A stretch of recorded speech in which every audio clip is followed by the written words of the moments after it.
I'm Elisa Parenti in Washington, and you're watching Bloomberg Technology. Let's start with a check of your first word news.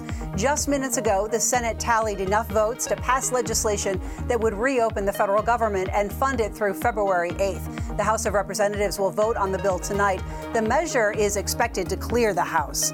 5 people are missing after an explosion at an eastern Oklahoma drilling rig. The natural gas well at the drilling site is owned by Oklahoma City-based Red Mountain Energy. The cause is still unknown, and the Oklahoma Medical Examiner's Office wasn't able to confirm any fatalities. The Pennsylvania Supreme Court today struck down the boundaries of the state's 18 congressional districts, saying they violate the state constitution. The ruling is a major victory for a group of Democratic voters who had argued that the districts were unconstitutionally gerrymandered to benefit Republicans. And in London today, Secretary of State Rex Tillerson met with his British counterpart, Boris Johnson. Tillerson said he sees progress in garnering European support for new penalties against Iran. That could prevent a U.S. withdrawal from the Iran nuclear deal. Tillerson expressed concern that the pact does not cover Iran's ballistic missile program. Global news 24 hours a day, powered by more than 2,700 journalists and analysts in more than 120 countries. I'm Elisa Parenti. This is Bloomberg, and Bloomberg Technology is next.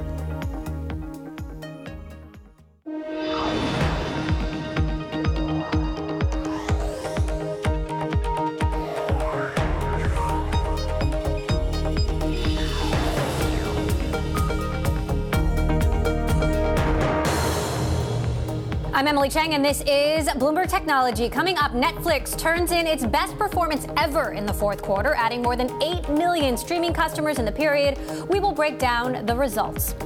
Plus, Amazon Go is open for business. We open the doors for an inside look at the tech giant's brick-and-mortar convenience store. And Facebook makes a critical admission regarding its own societal impact, why the social network now says it can have a negative impact on democracy, and what it's doing to fix that.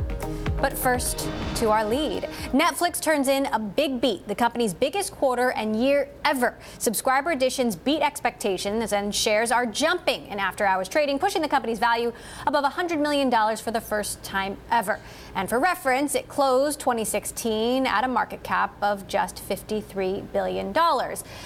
Bloomberg News reporter Lucas Shaw covers Netflix and joins us now from New York. So, Lucas, break it down. What are the highlights here, and where is the strength in this subscriber growth? I mean, Netflix's thesis of spending more money on original programming to make more money by signing up subscribers continues to work quarter after quarter. This most recent quarter, one of the reasons it was so big for them is just look at the slate of shows that they released. They had a new season of Stranger Things. They had a new season of The Crown. They had new shows in The Punisher, in Godless, and Mindhunter. They had this big movie with Will Smith, Bright. Now, we don't know the specifics on which of those shows were most popular because Netflix doesn't release ratings, but based on some of the data that Nielsen released about both Stranger Things and The Crown, those would rank among the biggest hits just on in the US. Then you look globally where they're also pretty successful, and that explains how they add more than 8 million customers in a quarter. Now, Lucas, the stock is soaring in after hours. I do want to take a look at this terminal chart, BTV966, which gives you a look at subscriber additions and the performance of the stock relative to that. And it seems that the stock performance is sort of becoming divorced from how many subscribers they add, and that, investors are betting on this business as a whole without regard for subscribers anymore. Would you agree? Well, it's I guess, unmoored from the subscriber additions, much like it has been from the actual financials of the company for some time.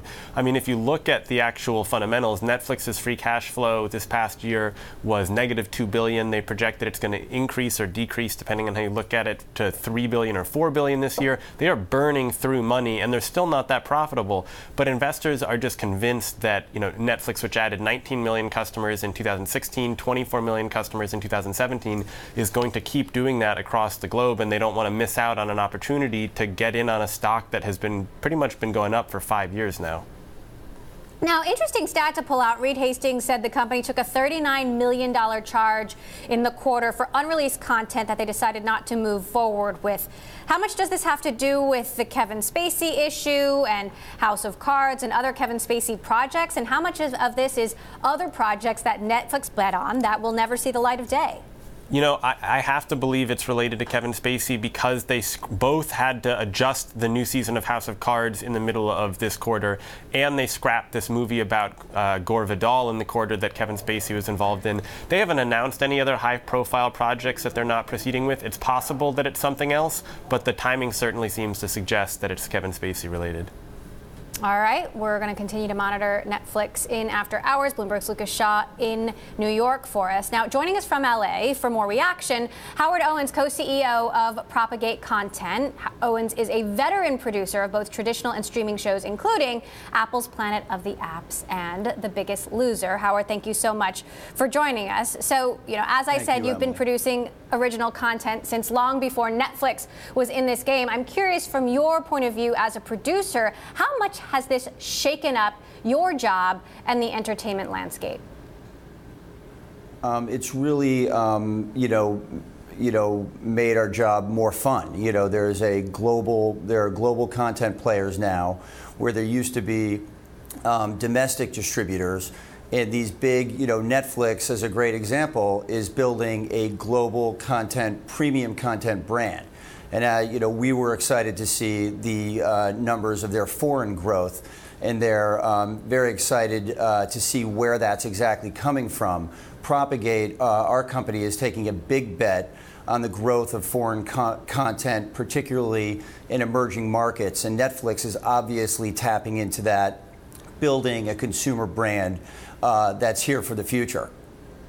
Now, Apple is now a new entrant in the original content game, and you guys, of course, were behind Planet of the Apps, one of Apple's first original shows. What did you learn from that experience about Apple's strengths and weaknesses in this game?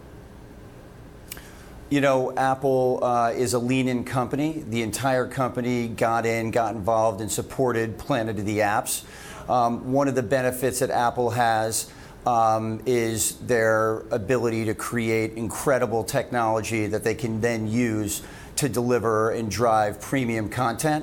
And so Apple's ability not just to create content, but to create apps and on a platform that can back and support interactive TV as well, gives Apple a real advantage. But like Netflix and like Amazon and potentially like Hulu with the Disney acquisition, there are now these amazing global technology companies that specialize in delivering content. And it's not just domestic anymore. It is a global business. We, as a premium content creator, want to take advantage of the needs of not only for global streaming, but also for the global streamers to start investing in local content across the globe. Apple has been snapping up new content, snapping up executives from Amazon, from Sony. What do you think the prospects are for Apple to take on Netflix, to take on Amazon? I think it's a big bet. I think that Netflix and Amazon have big head starts. But I also think Apple's a company that has very specific DNA that fuses technology and content. They're used to distributing films and television, and Apple has a very strong team. And I think that this is just the beginning, and I would not bet against Apple and their global content plans. Now, you've announced new backing from the Rain Group along with A&E, and you say that this will go towards new ventures and acquisitions. I'm curious, in this rapidly changing landscape, what are the new ventures you think are most exciting and that you would like to explore? And same with acquisitions. Some of the things are content enabled. If you look at the app like HQ Live that I was playing with my children last night, and I noticed at 9 o'clock on the West Coast, or 6 o'clock on the West Coast, there were 1.6 million live participants playing. There are just new ways to deliver content. As I think you might know, we invested heavily in the podcast business, meaning we've taken some of the most successful podcasts and are beginning to create video content for the likes of Amazon and Oxygen and others to be announced soon. So there are new ways that content is being shaped and being created, and thus new distribution mechanisms. And so we really like the ability for certain segments of the market to be mobile first. And that content isn't really being created yet on a premium level. And there are billions of people that have cell phones that use that as their primary means of receiving video and other information. So there's a vast need for content on these in emerging markets and on these on these different kinds of platforms, and we view that as a huge opportunity. At the same time, you have traditional players making moves as well. Disney, of course, and Fox merging there. How does a deal like that impact producers like you? You know, it causes us to, I think it's good. I think that deal in particular is one that, should it be Hulu or should it be a different global streaming device, that streaming platform that Disney gets behind, it's a nice check and balance for Amazon and for Netflix and for Apple. And as a producer, it provides another buyer on a global level, and that is going to be hungry for content. And that's great for us, as suppliers and as content creators that specialize in both scripted and unscripted and in documentary and short form. These global players present a unique opportunity not only for growth but for new markets and the ability to create new formats that can thus, are transportable. All right, Howard Owens from Propagate Content. Lots of things changing quickly in a very competitive landscape. Thanks so much for joining us. You can follow along all the latest highlights and reaction to Netflix earnings on the terminal at TLiveGo. Well, in the biggest blow to the renewable energy industry yet, President Trump decided on Monday to slap tariffs on imported solar panels. The U.S. will impose duties of as much as 30% on solar equipment made abroad. It is a move that threatens to handicap a $28 billion industry that relies on parts made abroad for 80% of its supply. The Solar Energy Industries Association has projected tens of thousands of job losses in a sector that employed 260,000. Coming up, Amazon is at it again, further disrupting the brick-and-mortar industry by introducing cashierless convenience stores. We're live in Seattle at Amazon Go next. And Bloomberg Tech is live streaming on Twitter. You can check us out at Technology, weekdays 5 p.m. in New York, 2 p.m. in San Francisco. This is Bloomberg.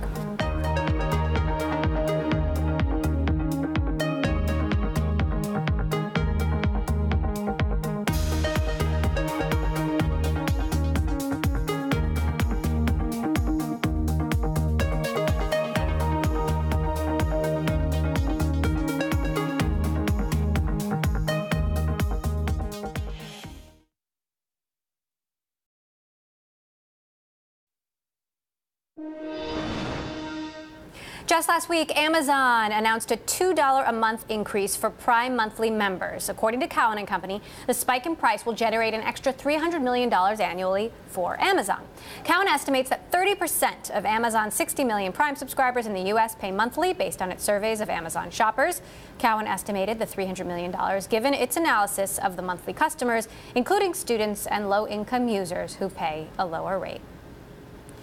Well, Amazon is making a play now for the struggling $550 billion U.S. convenience store industry, unveiling Amazon Go to the public in downtown Seattle. The store lets shoppers grab what they want and leave without paying a cashier. Joining us now from the brand new store in Seattle, Bloomberg Tech Spencer Soffer, who covers all things Amazon. So, Spencer, give us the lowdown. What is it like? Well, we've been here since about lunchtime, and at lunchtime the line was around the corner, so there's definitely a lot of excitement. It's died down a little bit as the afternoon's worn on. But basically, this is a store where you walk in, you have an app on your smartphone, you get a QR code, you scan it, that opens a glass turnstile, and then you can walk in. Once you're inside, you pick from sandwiches, salads, even meal kits, drinks, a lot of traditional convenience store staples like milk, bread, and eggs. And everything is billed to you automatically. There's no cashier. You just walk out. So they're trying to make that checkout counter logjam a thing of history. So how well staffed is this store? I mean, are there security guards? Are there clerks to help? Are there folks there to prevent theft and the like? Theft is not an issue. Today, there's a lot of Amazon people on board. They've even got part of the sidewalk cordoned off to accommodate the line. So they're definitely rolling out the carpet today for all of the people that are excited about the new technology. And they're limited by the fire code. So they said that the technology can handle big crowds, but you can only get about 100 people in there at a time, and that includes their staff. So you figure maybe about 80, 85 customers at a time in there. Inside the store, they do have a number of employees, mostly preparing sandwiches and salads and that prepared fresh food for takeout. Then they also have people who are constantly stocking and replenishing the shelves, as well as they have a small beer and wine section, and they have to have a person there monitoring to make sure anyone getting beer and wine is of legal age. So this is the first store. How quickly do we expect Amazon to roll these out? I'm sorry, I broke up a little bit on me there. How quickly do you expect Amazon to roll out more stores? Okay, well, they haven't broadcast anything. They've said that they're going to focus on this store for now, and they've been in beta testing for more than a year, having it employee only. But that said, they have hired and listed job openings for people specifically for Amazon Go, things like site selection managers and construction managers.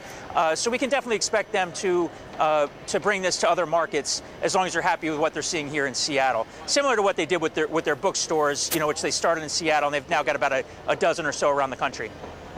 How much do you think these Amazon Go stores could disrupt the brick and mortar convenience store industry? Well, the convenience store industry is very fragmented, and you mentioned earlier the $550 billion industry. More than half of that is gasoline sales, so they're not selling gasoline here, but still, more than $200 billion, I should say, in food and moving toward fresh food. And so they're definitely looking for a market for the on-the-go person looking for a quick bite to eat. It's really like a mini Whole Foods inside. And the opportunity there is largely for Amazon with their brick and mortar strategy. Their e-commerce operation is very distant from its customers. They have warehouses around the country, but generally they're far flung. You don't see them. You don't even know how something gets to your door. Amazon is trying to get closer to customers, and there's nothing closer to customers than convenience stores. They're everywhere. All right, Spencer Soper, who covers Amazon for us there at the Amazon Go store in Seattle. Thank you, Spencer, so much for that report. Coming up, new reports emerging that one of the most high-profile executives at Twitter may exit the company. We'll talk about Anthony Noto's future next. This is Bloomberg. First, we need advertisers to recognize the significant increase we've driven in ROI. ROI is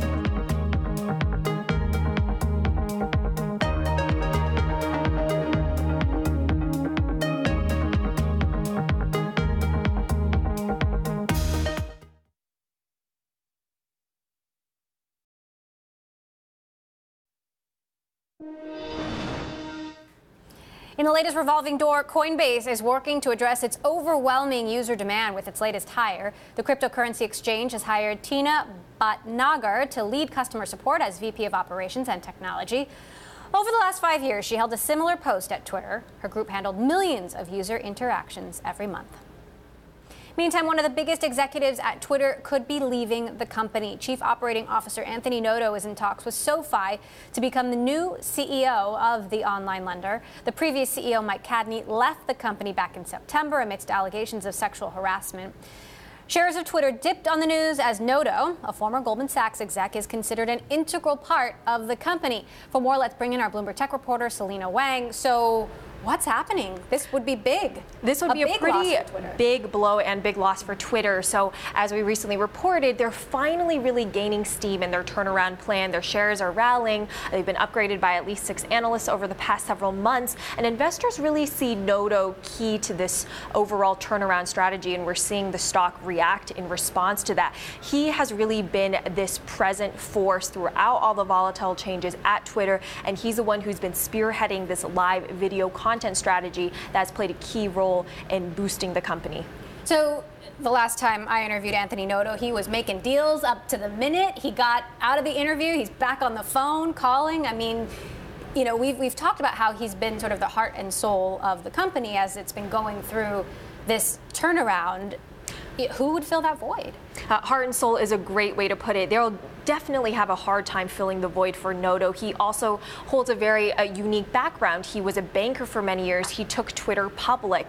He was at Goldman Sachs for a long time. He has that traditional investment banking CFO background, yet he's also proven that he's able to execute as COO, as someone that has a product vision. At the same time, there's plenty of reasons why SoFi would want someone with this sort of background. It is a consumer internet finance company. He is a high-profile CEO that they really need to also turn their business around after months and months of allegations of sexual harassment.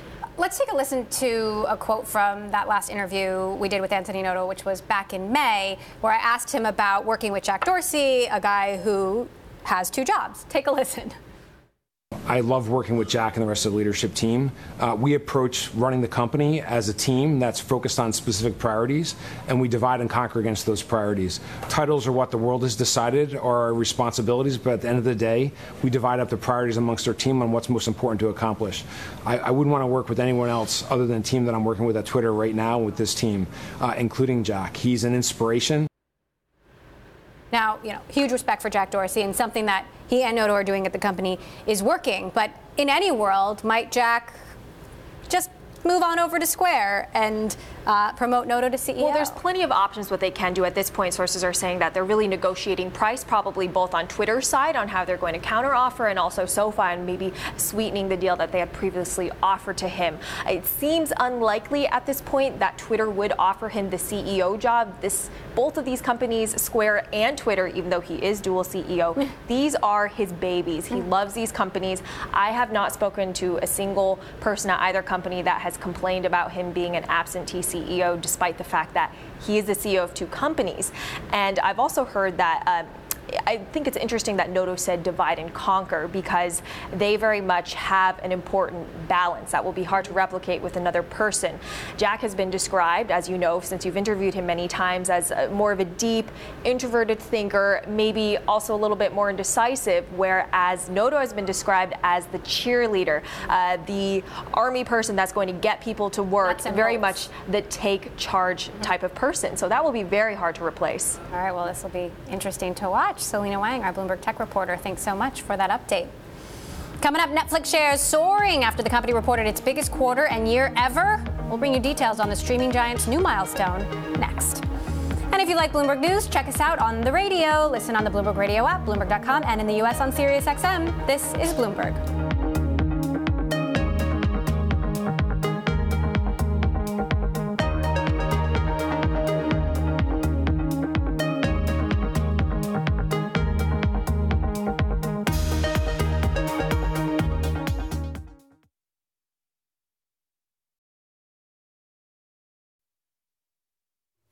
I'm Elisa Parenti in Washington, and you're watching Bloomberg Technology. Here's a check of your first word news. The Senate voted to end the U.S. government shutdown after 3 days by passing a temporary spending bill that runs through February 8th. The House of Representatives will vote on the measure tonight, and it is expected to get to the president's desk.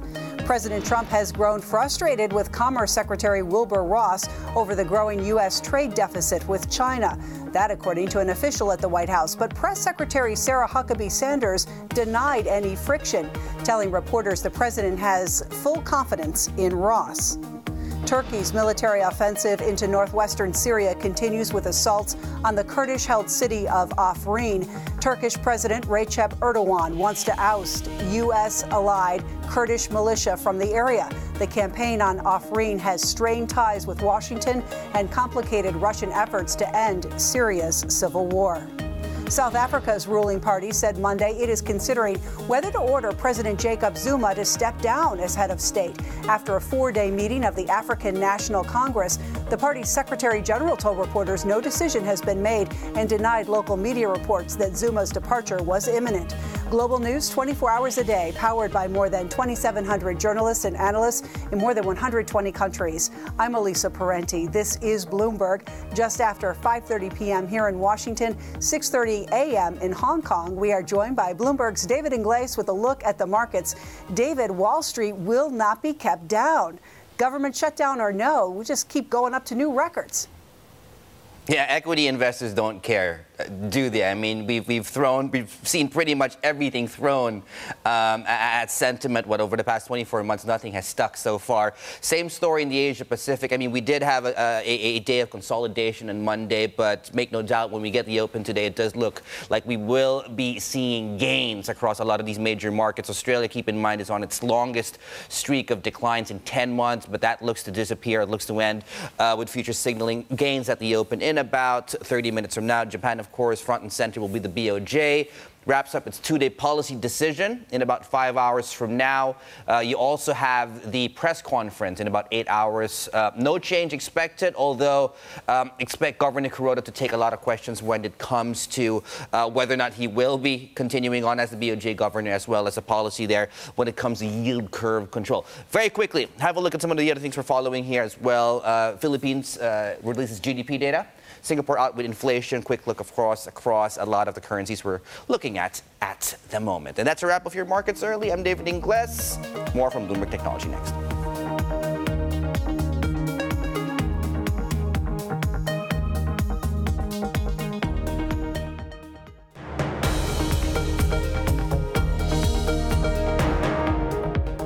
This is Bloomberg Technology. I'm Emily Chang. Back to our top story of the day. Netflix shares surging in after-hours trading following a massive earnings beat, bringing the company's market cap above $100 billion for the first time. The stock has been on a tear the last 12 months on the back of better-than-expected subscriber growth. Joining us now from New York, Paul Sweeney of Bloomberg Intelligence. Paul, what would you highlight here in terms of where the growth is coming from? Yeah, this story continues to be an excellent growth story, obviously, and investors are really focusing on subscriber growth. Not so much on bottom line profit or even revenue growth, but really on subscriber growth. And where we're seeing, really for the last year and a half, the majority of the growth is coming from the international markets. So, over 6 million new subscribers coming in from the international market. So that is where the future growth of this company is going to be. We're approaching 60% penetration in the United States. So that market is, much more highly penetrated. So if you're thinking about longer term growth for this company over the next 2, 3, 4 years, it's going to come from the international markets. And as we saw from the numbers today, the momentum is still very much in place. What's your take on the amount of money that Netflix is spending on original content? They say it's paying off, but at some point, are they going to have to pay the piper?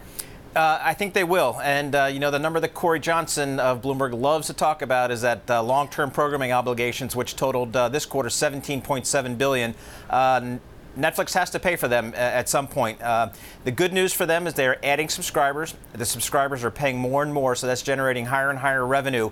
The U.S. markets, which is a more mature market for them, is seeing improved profitability, and we're starting to see the profitability turn the corner internationally as those markets mature. But this is a company that just said this quarter that they will have negative free cash flow of $3 to $4 billion. So how are they funding that programming expenditures of maybe $8 billion? The answer is they're going to the debt markets. So at some point, they need to stop going to the debt markets, and the core operations of the business has to fund the programming. And longer term, if they continue to grow, that they should be able to grow into it.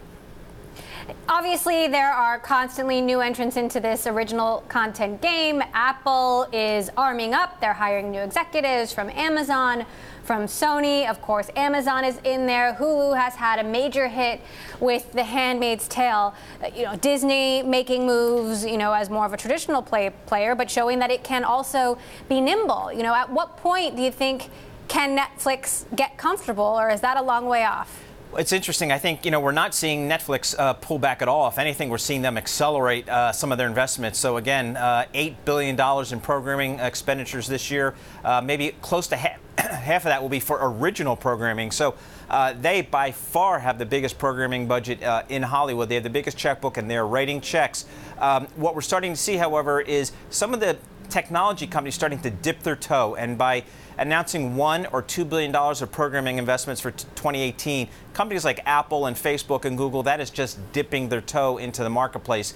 I think if I'm Facebook, if I'm Reed Hastings, I really am thinking about whether one of those big technology companies who actually has deeper pockets than I do, what happens if one of those companies or more than one of those companies decides they really need to get into programming in a big way? They recognize that online video is the growth, and if they really decide not just to dip their toe but to jump into the deep end, that would be a competitor for Netflix, but we haven't seen that yet. The only thing we've really seen just recently is, again, Disney buying or announcing to buy a lot of the assets of 21st Century Fox, due in large part to Bob Iger's desire to bulk up his programming as he goes direct to consumer. Right, and of course, we're going to be watching how that shakes out. Paul Sweeney of Bloomberg Intelligence, thank you so much for joining us. Moving on, I'd like to take you back all the way to September 2016. Take a listen. Personally, I think the idea that fake news on Facebook, of which it's a very small amount of the content, influence the election in any way, I think is a pretty crazy idea. Mark Zuckerberg speaking there with our Bloomberg contributing editor, David Kirkpatrick, CEO of Telecom, the words that may haunt him. It really does feel like a lifetime ago that Zuckerberg was defending his company's limited role in elections.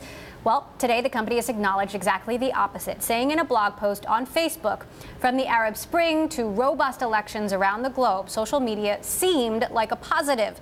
The last U.S. presidential campaign changed that, with foreign interference that Facebook should have been quicker to identify, to the rise of fake news and echo chambers. Here to discuss this admission, Bloomberg Tech's Sarah Fryer, who's been covering this story. Talk to us about the latest admission from Facebook and what is behind this.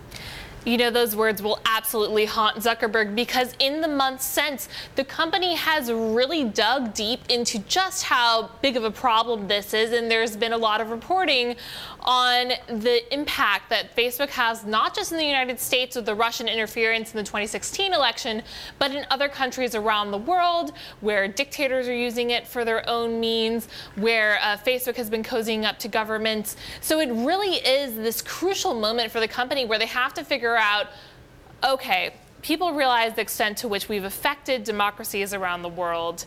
How do we fix it? What is our moral responsibility here? And in the tone of the reflection that Zuckerberg has been doing about Facebook's role in society, where does this role in governments fit into the picture? We've spoken to, Facebook investors like Roger McNamee, who's been on a tear about Facebook's responsibility here. We spoke to Tristan Harris last week about Facebook's moral responsibility. They're suggesting, perhaps even greater concessions from Facebook, that they move to a subscription model and get rid of advertising altogether. Is that something that Facebook would ever do?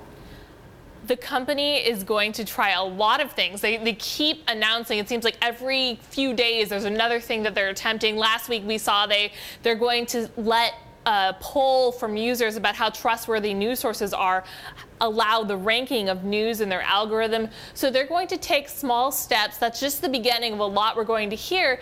And I think really everything's up for debate. Zuckerberg's framing of the news feed's priorities this year is completely different. News is moving from 5% of the content to 4%. They're trying to focus more on posts from friends and family. So they're really doing a full comprehensive look at exactly what Facebook should grow up to be and how it gets there. What can Facebook actually do to make sure it has a positive impact on democracy, and how does it measure that, and how does it remain neutral, which is, the ultimate goal? Well, the measurement question is incredibly interesting, because as they build out things to be meaningful, to be time well spent, all these terms we're hearing them say, I'm not sure what that looks like on a earnings report. The company has been saying that they have a lot they can do to make democracies function better around the world. They're trying to register voters, and they've done that in the U.S. in the past. They're trying to make information from ballots easy to see on Facebook, and you can check with your friends what they're voting for and why. They're trying to make it easier for people to contact their representatives and know who their representatives are. So they're trying to make it a little bit of a a place where you can interact with the things that affect your community, whether that's your local community or international community, it's going to be difficult for people to realize that those things exist and that they, want to spend their leisure time with civic engagement. You've been covering Facebook for a long time, and I'm curious, you don't often hear a company admitting this kind of power. And what do you think? Does it seem like Facebook is really listening, or are they just, playing to the lowest common denominator here? Well, I think the company realizes that the spotlight is on them right now, and they've tried a lot of things that really just get backlash in the public, sort of no matter how they frame it. And the company is run by a lot of people who are very optimistic about how the platform can affect society. I think right now there's a little bit of a shift happening internally at Facebook, where they're starting to realize that, okay, it's okay to talk about the ways in which we negatively affect society. And last month, there was another blockbuster report from Facebook saying that spending time on social media, if you do it passively, can actually negatively impact your mental health. These are things Facebook of 2 years ago would never say. Meantime, on a related note, you have Rupert Murdoch, who controls things like the Wall Street Journal, calling on Facebook to pay publishers for the content that users post. What do you make of that? I think that outsiders are going to look to take advantage of Facebook's willingness to compromise and change. The company is looking for outside perspectives, and if Rupert Murdoch wants to raise his hand and say maybe that solution is paying me a little bit more money, there's a chance Facebook could listen to it. It's a long shot, but I give him credit for trying. All right, Sarah Fryer, who covers Facebook for us, thanks so much for your analysis. Coming up, we speak to the head of Deutsche Telekom about their U.S. expansion plans and what it could mean for T-Mobile. Next, this is Bloomberg.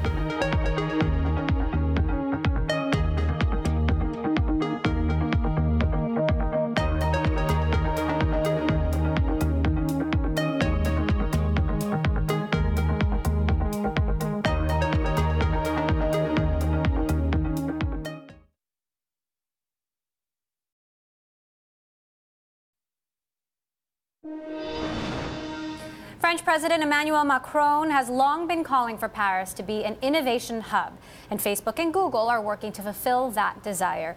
Google says it will create an AI lab dedicated to fundamental research on this topic. The company wants the group to be close in size to its team of 120 applied research engineers already in Paris. And Facebook says it will double its AI lab staff there to 100 by 2022. That includes $12 million in hardware spending. T-Mobile, the third largest wireless carrier in the U.S., is selling off $2.5 billion of bonds to refinance its debt. T-Mobile is owned by Deutsche Telekom, and Bloomberg caught up with Deutsche Telekom CEO Tim Hoytges on how the U.S. dollar is affecting their expansion plans in the U.S. We are making our planning independent from the dollar and its development. I can remember in 2016 it was the opposite. It was helping us big time in the consolidation of all the revenues and the profits from the US. Now, what we do is everything which has to do with translation of dollar is being free floating in our numbers. Everything which is related to transactions is getting hedged. Anyhow, so if we buy something or if we pay a dividend or whatever, this is then being hedged. Now, going forward, I think being in the US is a great asset. It's a very liberal market. It's a growing market. It's a market where the payback of your investments is something which is predictable because it's not something which is regulated as it is here. And with the tax reform, and we're even getting tailwind here. So this is supporting our investments. We have a big local content in our US operations. A lot of people have been found a job over the last years with T-Mobile, with the success of our company. So I'm very optimistic with regard to our US investments and the people working on the ground for T-Mobile. And I'm not concerned about this translations on the currency exchange. Well, do you expect to maybe invest more then in the U.S., given the strength of the euro, given the tax reform bill? I mean, is this an opportunity for you to? No. I think we have a sufficient investment case, which we have laid out to the capital market. We have a clear path now to deploy the 600 megahertz spectrum, which we gained an unbelievable success for our team in the US. 31% of all the spectrum is with us. So we now can really improve the coverage of our network, even in rural areas where we haven't been before, and we're immediately grabbing new customers in these areas. It's very exciting to convince them on the T-Mobile brand in these areas. Our company is on full speed.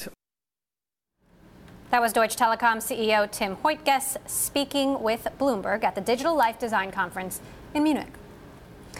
Turning to the chip makers, Goldman Sachs upgraded Taiwan Semiconductor to a buy and raised its price target to $49. In a research note, the analyst said TSM will pick up earnings growth over the next 2 years and also expects demand for Bitcoin mining to contribute to revenue growth and improve forecasts in 2018. Coming up, what comes first, the flying car or a fully autonomous taxi? Uber CEO Dara Khosrowshahi has a surprising prediction. What he has to say about cars across the U.S. skies next. And a feature I'd like to bring to your attention, our interactive TV function. You can find it at TV Go on the Bloomberg. You can watch us live. If you miss an interview, you can go back to it. You can send our producers a message or play along with the charts that we show you on air. This is for Bloomberg subscribers only. Check it out at TV Go. This is Bloomberg.